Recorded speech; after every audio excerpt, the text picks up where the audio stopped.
Our first question is really about the carnivore diet. And for those of you who are not aware, I am pretty much a carnivore at this point. While I do occasionally have something else, berries with whipped cream on a special occasion and my daily coffee, which I seem very reluctant to give up, I am otherwise eating a carnivore diet. And if you've seen anything about carnivore diets, you may have seen all kinds of things at this point because I've watched certain influencers become carnivore and then back off and go back to being an omnivore. I've seen other influencers go from being vegan to carnivore and making this big swing. And I've seen some people who came out really rigid in regards to how a carnivore diet should be eaten to then soften it up a little bit and start to think in a broader context. So the thing about a carnivore diet is that it really hasn't been defined as one thing. So let's start with a kind of definition. So my definition, for what it's worth, would be that you're eating a 100% animal flesh, I'm going to say, diet. So I wouldn't include myself in the ranks of full carnivores because I insist on my coffee. Although some people would say, that's fine, it's not a big deal, it's a very small portion of your diet. But I wouldn't say that's a true fully carnivore diet. So the people I know who are truly fully carnivore are eating meat, eggs, fish, and they're focused primarily on muscle meat for animals as opposed to eating a lot of organs. There's like a bunch of things we want to dodge in this definition. And there's a bunch of things we want to think about in this definition. So let me start with this. I'm starting to come down on the side of some of the carnivore nutrition folks like Judy Cho. Her last name is spelled C-H-O. And she is a carnivore, but she does not believe in just eating red meat or just eating beef, as you may have heard that people like Michaela Peterson and Sean Baker, who is another MD, that's the kind of diet that they eat. So while you can eat nothing but red ruminant meat, which would include beef, lamb, bison, basically any animal which has a multi-chambered stomach and where the meat's red, I think that kind of sets you up for potential issues with certain nutrients. And that's where Judy Cho comes in. Judy Cho is actually a nutritionist. I really like her because she does take a very nutrient-oriented approach to a carnivore diet. And she talks about mixing and matching, eating more than one kind of food. So with that in mind, I would say you should be eating across the kinds of meats that are available that you like and that you tolerate well. Personally, I'm eating eggs.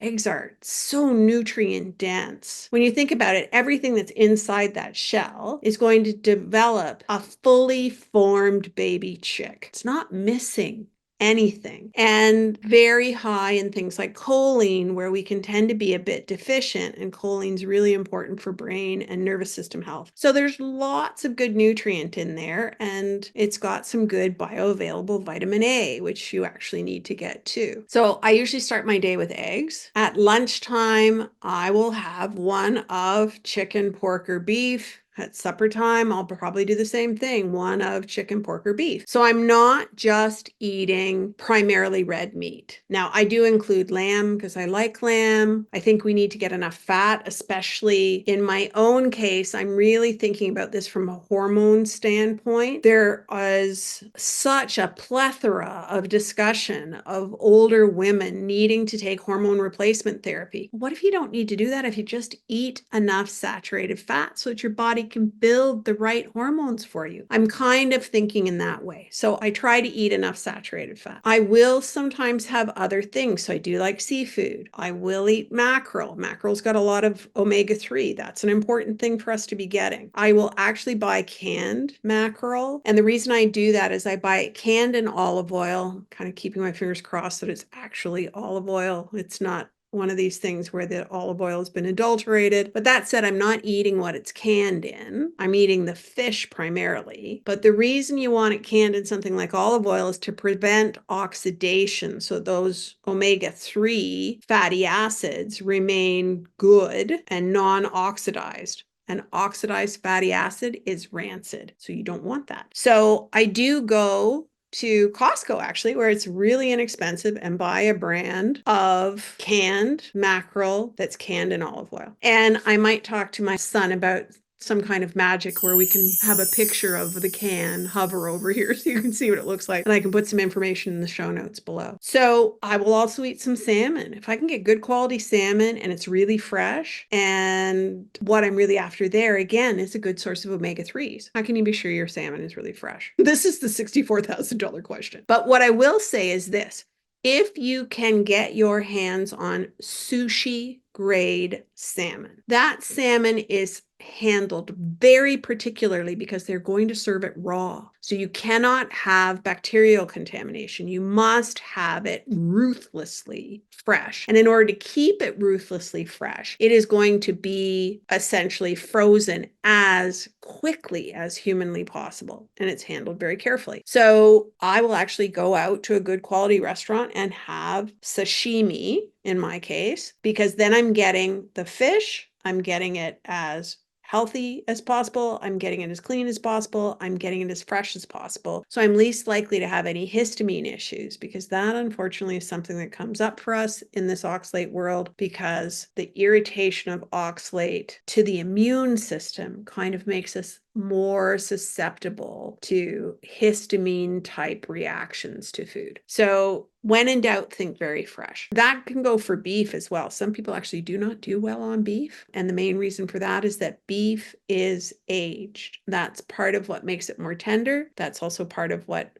gives it the flavor that we prefer typically. But there are butchers now that are starting to provide non-aged beef for people who have histamine issues. So that would be something to be on the lookout for. So should a carnivore just eat beef or ruminant meat? My opinion, no. There are so many nutrients where we may not be getting as good a dose as would be ideal for us. And so that's why I personally will rotate around with things.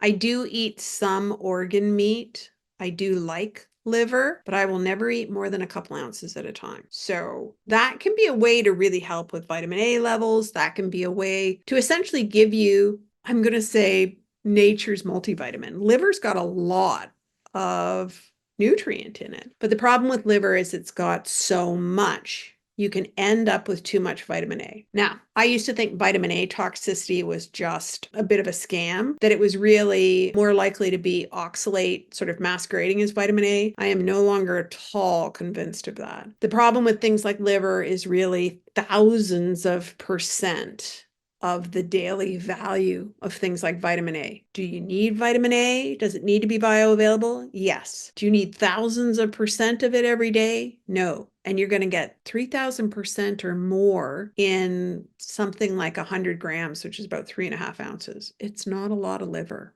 for you to be getting an awful lot of vitamin A. Now, could you do that intermittently?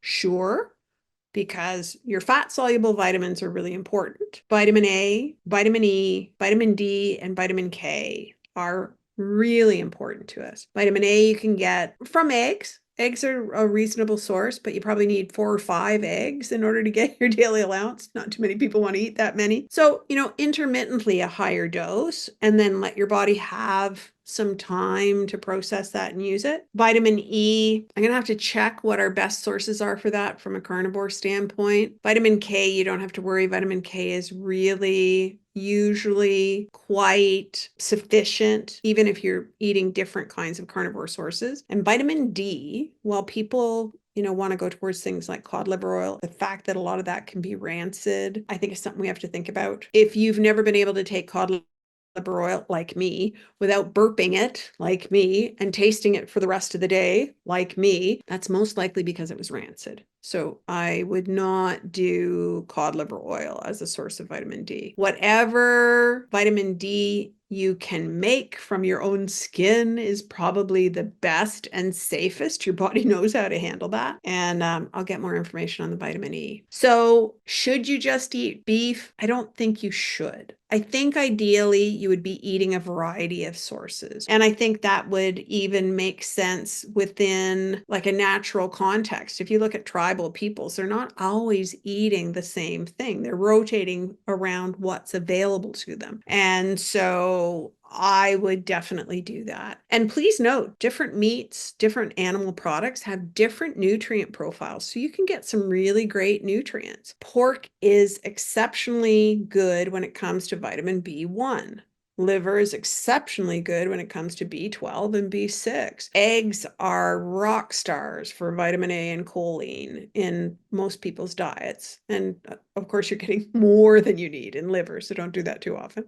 Your red meat sources, typically very good in B6, very good in B12, and all meats have some calcium, some magnesium, some potassium, but many times we might need a bit more potassium. And no plant food can do for you what pork can do for you in that regard. Pork is actually really high in potassium compared to other meats. So if we rotate around, if we eat some seafood, if we're willing to entertain the idea that I might eat some scallops, I might eat some oysters, I might eat some mackerel, I might eat some salmon, and I might eat these other things. Oh, and by the way, lamb is considered by some sources that I've read, they call it land salmon. One of your next best sources of omega-3s, if you're not able to eat seafood, is actually lamb. What you want is pastured lamb and lambs that have been allowed to stay with their moms. They're going to be the best with the omega-3s, and eat as much variety as you can,